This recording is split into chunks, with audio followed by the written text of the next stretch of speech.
अदाकार गोविंदा इंडिया के वाहिद अदाकार रहे हैं जिन्होंने टॉप स्टार एक्ट्रेस रानी मुखर्जी को हासिल करने के लिए अपनी सारी जायदादें लुटा दी थी। गोविंदा को इंडिया और पाकिस्तान में यकसा तौर पर मकबूलियत हासिल रही है। उनके बारे में मशहूर था कि वो इंतहाई मज़ाहिया अंदाज में अपना स्टाइल मुतारफ कराने में कामयाब हुए। एक वक्त था जब गोविंदा बॉलीवुड पर राज करते थे। अपने मद्दाहों की तरफ से प्यार से उन्हें हीरो नंबर 1 कहा जाता था। उस वक्त गोविंदा ने बॉलीवुड को कई सुपरहिट फिल्में दी थी। जब वो अपने करियर के अरूज पर थे, न सिर्फ उनकी पेशावराना बल्कि उनकी जाती जिंदगी भी मौजूद बहस बनी रहती थी। चलो इश्क लड़ाई, चलो इश्क लड़ाई। गोविंदा की मोहब्बत की जिंदगी उस वक्त सबसे ज्यादा जेर बहस चीजों में से एक थी। बहुत से लोग नहीं जानते थे कि गोविंदा की हद कर दी आपने की साथी अदाकारा रानी मुखर्जी के साथ उनकी लव स्टोरी अफवाहों से ज्यादा आम हो चुकी है। मगर उन्होंने रानी मुखर्जी पर अपनी जायदादें कुर्बान करने के बावजूद अपना घर बचाने की कसम खा ली तो फिर पलट कर रानी मुखर्जी को नहीं देखा था।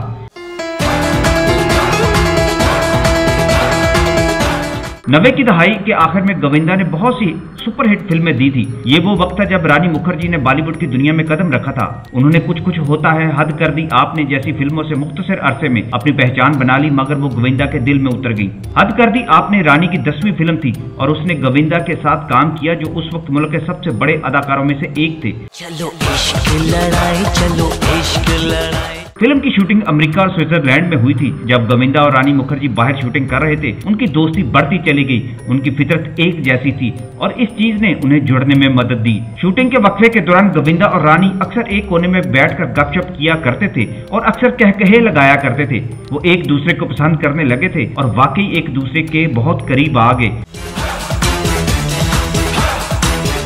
ये सब उनके हिंदुस्तान वापस आने के बाद भी जारी रहा। गोविंदा रानी मुखर्जी से मिलने उनके घर भी जाने लगे थे। खबरें थी कि गोविंदा ने रानी को बहुत सारे महंगे फ्लैट और कारें तोहफे में दे दी थी और इस वजह से उनके ताल्लुकात का चर्चा बन गया। ताहम एक अफवाह एक टीवी रिपोर्टर ने उड़ा दी कि गोविंदा को नाइट सूट में रानी मुखर्जी के बेडरूम से बाहर जाते हुए देखा है। उनकी खबरें मीडिया पर शाया होने लगी तो उनकी बीवी सुनीता ये पढ़कर बहुत गर्म हो गई और उन्होंने एक मैगजीन में उनके बारे में जब ये पढ़ा कि गोविंदा और रानी मुखर्जी शादी करने वाले हैं तो उन्होंने इस पर स्टैंड ले लिया।